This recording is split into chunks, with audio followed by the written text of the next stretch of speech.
Welcome to reliable analysis. अभिवादन स्वीकार कीजिए डॉक्टर अशोक कुमार का। आज मैं एक वेरी इंपॉर्टेंट टॉपिक जो यूपीएससी के एग्जामिनेशन में अक्सर पूछा जाता है का विश्लेषण करने जा रहा हूं। टॉपिक है अकबर का शासन प्रबंधन। अकबर के शासन प्रबंध से रिलेटेड क्वेश्चन हमेशा यूपीएससी के एग्जामिनेशन में, साथ ही डिफरेंट प्रोविंशियल सर्विसेज के एग्जामिनेशन में भी पूछे जाते हैं। आप सभी से मेरा सादर अनुरोध है कि अगर आपने इस एजुकेशनल चैनल को अब तक सब्सक्राइब नहीं किया है तो कृपया कर सब्सक्राइब कर लें। इसमें आपको कोई तकलीफ नहीं होगी, 1-2 सेकंड की तकलीफ होगी, लेकिन हम लोग के लिए यह काफी संतोषप्रद कार्य होगा। और इस तरह से हम लोग आज यूपीएससी का एक काफी महत्वपूर्ण क्वेश्चन जो अदर प्रोविंशियल सर्विसेज एग्जामिनेशंस या ऑनर्स एमए के एग्जामिनेशन के लिए काफी इंपॉर्टेंट है, का विश्लेषण करने जा रहा हूं आपके समक्ष। टॉपिक है अकबर का शासन प्रबंध। अकबर या किसी भी शासक की महानता उसके शासन प्रबंध से परिलक्षित होती है। इस दृष्टिकोण से अगर शासन प्रबंध के माध्यम से महानता की पैमाइश की जाए तो अकबर का शासन प्रबंध अत्यंत सुनियोजित, सुव्यवस्थित और केंद्रीकृत था। केंद्रीय और प्रांतीय प्रशासन सुगठित था। अकबर का केंद्रीय शासन और प्रांतीय शासन सुसंगठित था, जिससे विशाल साम्राज्य में प्रभावी शासन सुनिश्चित होता था। भू राजस्व व्यवस्था और मनसबदारी व्यवस्था ने स्थिरता और समृद्धि के लिए उत्प्रेरक का कार्य किया था। सम्राट सभी शक्तियों का केंद्र था और उसके निर्णय ही अंतिम होते थे। मध्यकालीन अन्य मुस्लिम शासकों की भांति अकबर का प्रशासन भी स्वेच्छाचारी एवं निरंकुशवादी था। अकबर राजत्व के दैवीय अधिकार के सिद्धांत में विश्वास करता था। अबुल फजल के अनुसार ईश्वर की दृष्टि में राजत्व से ऊंचा कोई सम्मान नहीं है। यदि राजत्व न होता तो संघर्ष के तूफान का कभी अंत न होता और न स्वार्थी आकांक्षाएं ही समाप्त हो पाती। राजत्व ईश्वर से निकला हुआ प्रकाश है और विश्व को आलोकित करने वाली सूर्य किरण है। अबुल फजल ने यह भी कहा है कि राजत्व को प्राप्त करने वाले के पास हजारों विशेषता होती है, जैसे प्रजा के साथ पिता के समान प्रेम, विशाल हृदय, ईश्वर में विश्वास, प्रार्थना, भक्ति एवं क्षमाशीलता इत्यादि।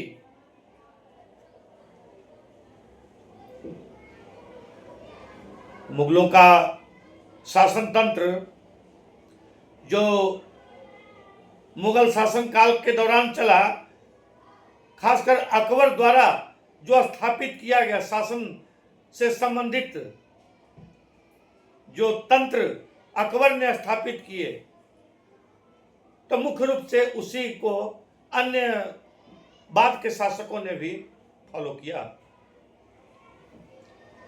इसलिए मुगल प्रशासन जब हम कहते हैं तो इसका मुख्य तात्पर्य होता है अकबर के प्रशासन से। अकबर न केवल एक बहादुर सैनिक, एक सफल नेता और एक धार्मिक सुधारक था, बल्कि एक महान प्रशासक भी था। उन्होंने प्रशासन की सभी शाखाओं, चाहे केंद्रीय, प्रांतीय, राजस्व, सैन्य या न्यायिक, सभी क्षेत्रों में अत्यंत उल्लेखनीय सुधार किए थे। केंद्रीय शासन व्यवस्था में अकबर सर्वेसर्वा था। राज्य की सभी इकाइयां, सभी कार्यकारी, न्यायिक और विधायी शक्तियां उसमें समाहित थी। उसकी निरंकुशता की कोई सीमा नहीं थी और उसका वचन ही कानून था। लेकिन अकबर हमेशा अपनी प्रजा के कल्याण के बारे में सोचता था और इसलिए उसकी निरंकुशता उदार थी। वह स्वयं अपने प्रशासन के सभी अंगों का पर्यवेक्षण करता था और अपने विविध कर्तव्यों का निर्वहन करने के लिए कड़ी मेहनत करता था। वह खुला दरबार लगाता था तथा अपनी प्रजा की शिकायतें सुनता था और उन्हें शांत करने का प्रयास करता था। जहां तक केंद्रीय प्रशासन का सवाल है, केंद्रीय प्रशासन के क्षेत्र में वजीर या दीवान ए आला केंद्रीय प्रशासन का प्रमुख होता था। वह राजस्व विभाग का प्रमुख होता था, लेकिन उच्च मनसब नहीं रखता था। वह सभी आय और व्यय के लिए जिम्मेवार था और खालिसा, जागीर और इनाम भूमि पर नियंत्रण रखता था। खालिसा का तात्पर्य सम्राट के सीधे स्वामित्व वाली भूमि से है। जागीर मनसबदारों को जागीर वेतन के रूप में दी जाती थी।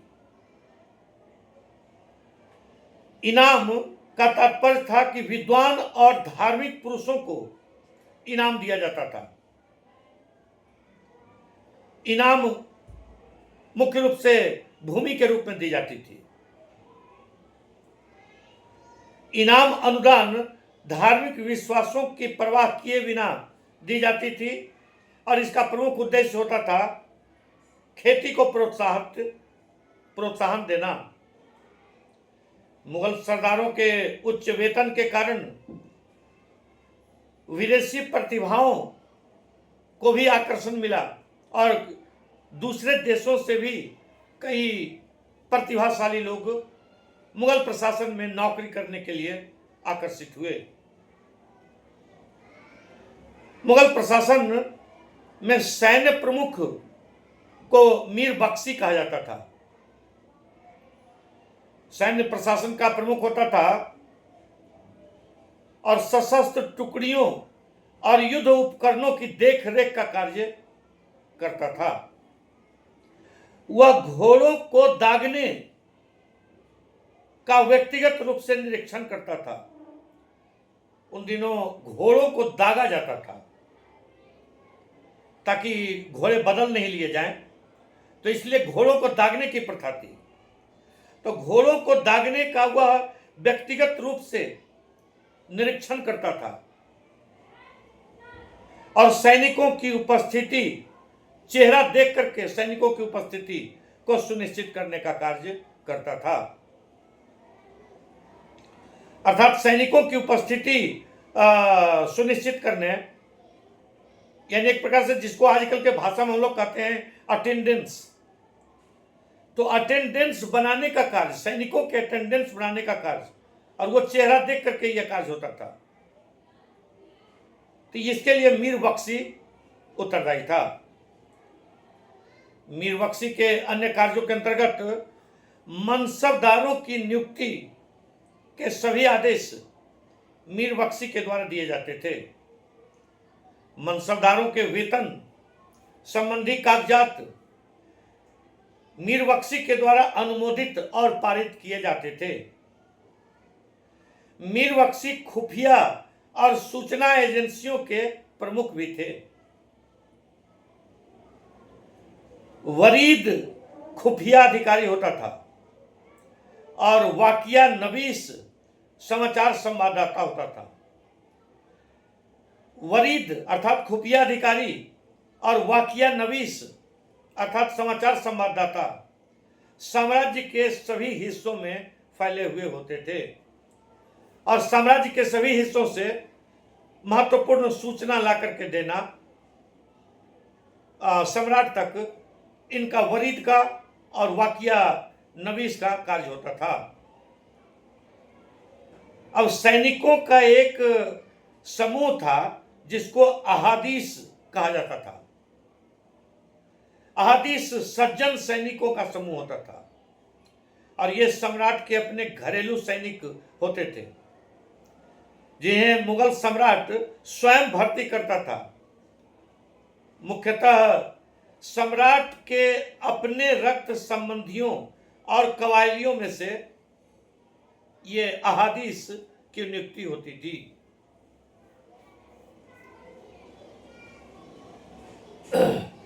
इसके अतिरिक्त अन्य पदाधिकारी के अंतर्गत था मीर सामन। मीर सामन शाही घराने का प्रभारी होता था। आपूर्ति और प्रावधानों का प्रबंधन का कार्य मीर सामन करता था। इसका अन्य कार्य था कि कारखानों में विभिन्न वस्तुओं के उत्पादन का पर्यवेक्षण करना तथा दरबारी शिष्टाचार बनाए रखने और शाही अंगरक्षकों को नियंत्रित करने के लिए मीर सामन जिम्मेवार होता था। अन्य केंद्रीय प्राधिकारियों के अंतर्गत था सद्र उस सुदूर।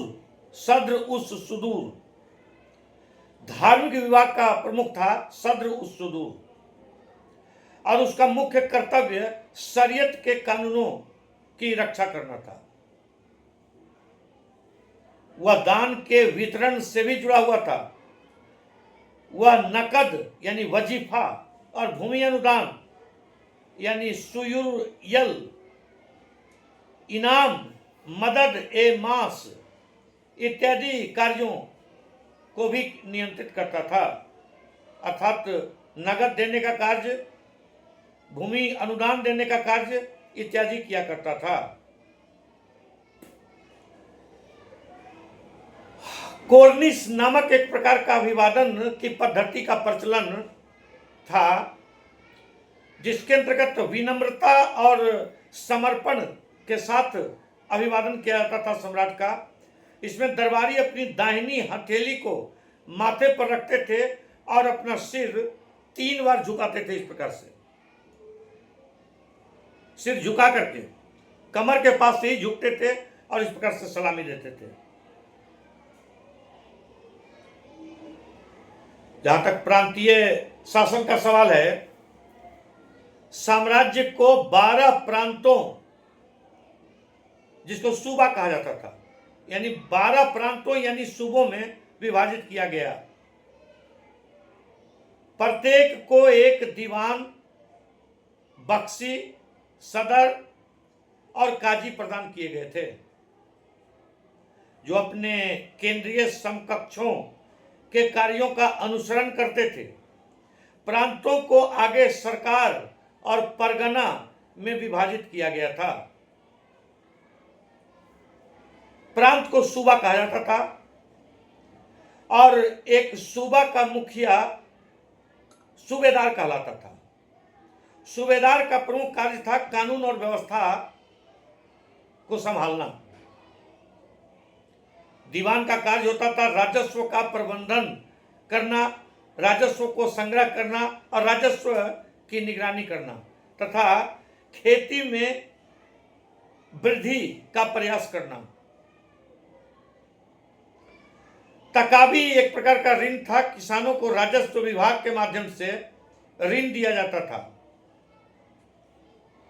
बख्शी घोड़ों और सैनिकों की देखरेख का कार्य करते थे। सदर केंद्रीय प्राधिकारी का प्रतिनिधित्व करता था जो धार्मिक और न्यायिक मामलों की देखरेख करता था। प्रांत को कई सरकारों में यानी जिलों में विभाजित किया जाता था। फौजदार के नेतृत्व में जो विद्रोहों और कानून व्यवस्था की समस्याओं का ध्यान रखता था। एक फौजदार एक सरकार का नेतृत्व करता था और उसका प्रमुख कार्य था जो भी विद्रोह हुआ सरकार में यानी जिला में तो उसको कुचल डालना, कानून व्यवस्था को बनाए रखना, निवासियों की रक्षा करना और राजस्व संग्रह में सहायता करना। अन्य पदाधिकारी था अमल गुजार या आमिल। सबसे महत्वपूर्ण राजस्व संग्रह करता था यह। एक अच्छे आमिल से यह अपेक्षा की जाती थी कि वह खेती योग्य भूमि को बढ़ाएगा और किसानों को बिना किसी दबाव के स्वेच्छा से राजस्व देने के लिए प्रेरित करने का कार्य करेगा। इसके अन्य प्रशासनिक विभागों यानी एक सरकार को परगनों में विभाजित किया जाता था। इसका प्रमुख सिकदार यानी कार्यकारी अधिकारी होता था। सिकदार एक कार्यकारी अधिकार होता था, परगना का प्रमुख होता था और राजस्व संग्रह में अमल गुजार की सहायता करता था। एक अन्य अधिकारी था क्वानुनुगो। यह भूमि अभिलेखों का रख रखाव का कार्य करता था। अन्य अधिकारी था कोतवाल, कस्बों में नियुक्त होता था, कानून और व्यवस्था बनाए रखने का कार्य करता था। गांव का प्रशासन मुकद्दम यानी गांव के मुखिया के अधीन होता था। तो मुकद्दम के नेतृत्व में गांव का प्रशासन होता था। पटवारी गांव के राजस्व अभिलेखों का प्रबंधन करते थे। जमींदार कानून व्यवस्था और राजस्व संग्रह में सहायता करते थे। किलों का प्रशासन किलादार द्वारा किया जाता था। अब अकबर के भूमि राजस्व प्रणाली का हम लोग उल्लेख करते हैं। भूमि राजस्व व्यवस्था में राजस्व संग्रह के दो चरण शामिल हैं। एक को जमा यानी मूल्यांकन कहा जाता था और दूसरा वास्तविक संग्रह यानी हासिल। अब शेर शाह की प्रणाली को संशोधित किया गया था। अकबर के शासनकाल में इसको संशोधित भूमि राजस्व प्रणाली के नाम से जाना जाता है। तो शेर शाह की प्रणाली में सुधार किया गया।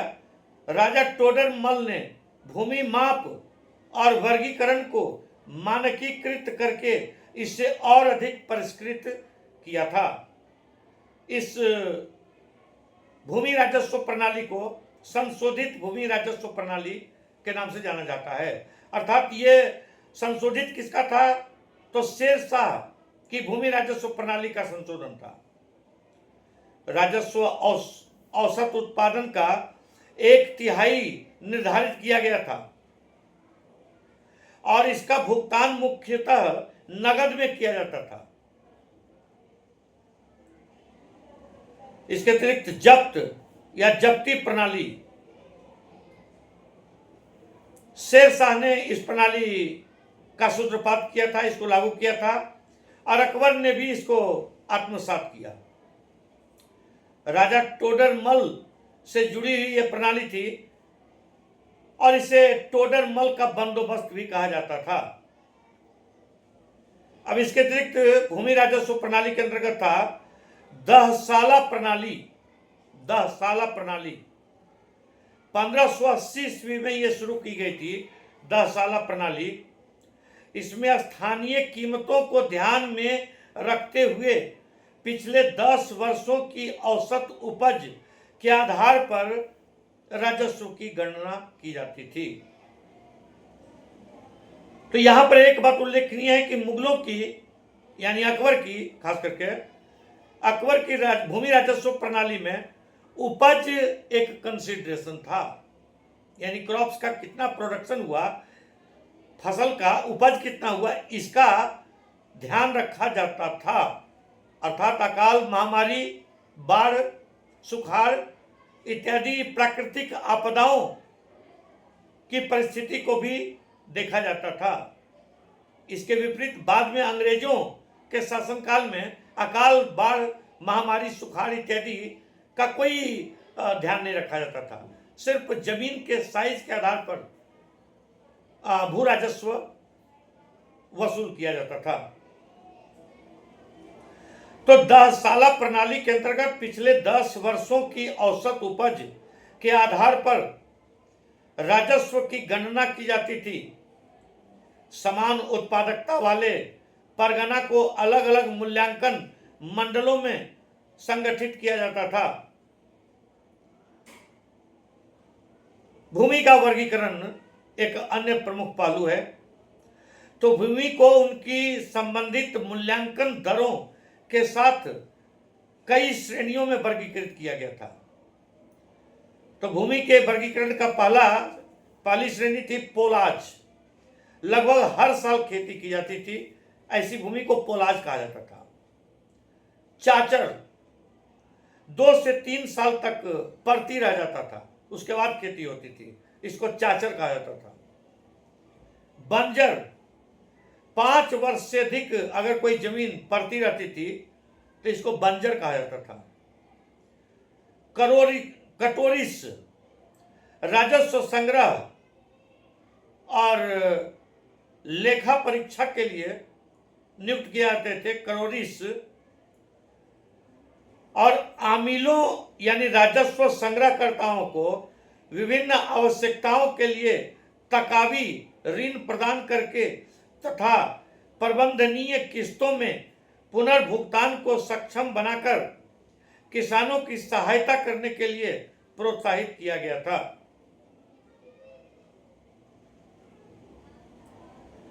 अकबर के शासनकाल के दौरान जो मूल्यांकन पद्धतियां अपनाई गई थी तो उसका जिक्र करना अत्यंत आवश्यक है, क्योंकि अकबर के शासनकाल में जो उपज की मूल्यांकन पद्धति थी वह किसानों को राहत देने वाली थी। इसके अंतर्गत बटाई या गल्ला बख्शी, किसान और राज्य के बीच फसल का बंटवारा जो नगद या वस्तु के रूप में दिया जाता था तो इसमें शामिल है। तो बटाई या भोली फसल काटने के बाद विभाजित किया जाता था। खेत बटाई बुआई के बाद खेत बंटवारा किया जाता था। लांग बटाई फसल और ढेर लगाने के बाद विभाजित किया गया अनाज कहलाता था लांग बटाई। अब इसके बाद नेक्स्ट पहलू है हस्त ओ बुध। अधिकारी गांव का निरीक्षण करके कुल उपज का अनुमान लगाते थे और राजस्व मांग तय करते थे तथा कुल उपज का आकलन करने के लिए हलों की संख्या पर विचार करते थे। कंकूर भूमि की माप की जाती थी तथा प्रत्येक फसल के लिए प्रति इकाई उपज का अनुमान लगाया जाता था और उसे खेती के अंतर्गत आने वाले क्षेत्र पर लागू किया जाता था। नाशक राज्य के राजस्व की गणना के लिए प्रत्येक आकलन का उपयोग किया जाता था। अब नेक्स्ट है मनसबदारी प्रणाली।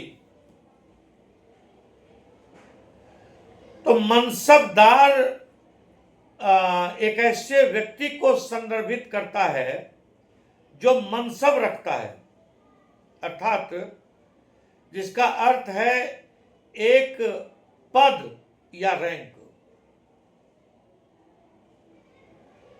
मनसबदारी प्रथा मुगलों द्वारा रैंक, वेतन और सैन्य जिम्मेवारियों को तय करने के लिए इस्तेमाल की जाने वाली एक प्रकार की ग्रेडिंग प्रणाली थी। नेक्स्ट है जात। रैंक और वेतन का निर्धारण जात नामक संख्यात्मक मान द्वारा किया जाता था। जात जितनी अधिक होती थी दरबार में कुलीन का पद उतना ही प्रतिष्ठित होता था तथा उसका वेतन भी उतना ही अधिक होता था। मनसबदारों के सैन्य दायित्व और वेतन व्यवस्था का जहां तक सवाल है, तो मनसबदार की सैन्य जिम्मेवारियों के लिए उसे एक निर्दिष्ट संख्या में सवार या घुड़सवार सैनिक रखने की आवश्यकता होती थी। मनसबदार अपने घुड़सवारों को निरीक्षण करने के लिए लाता था, उनका पंजीकरण कराता था, उनके घोड़ों पर ब्रांड लगा देता था और फिर उन्हें वेतन के रूप में देने के लिए धन प्राप्त करता था।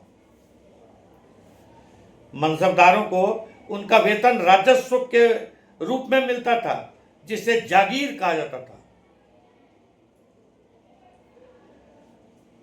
राजस्व संग्रह के लिए भूमि का विभाजन किया जाता था।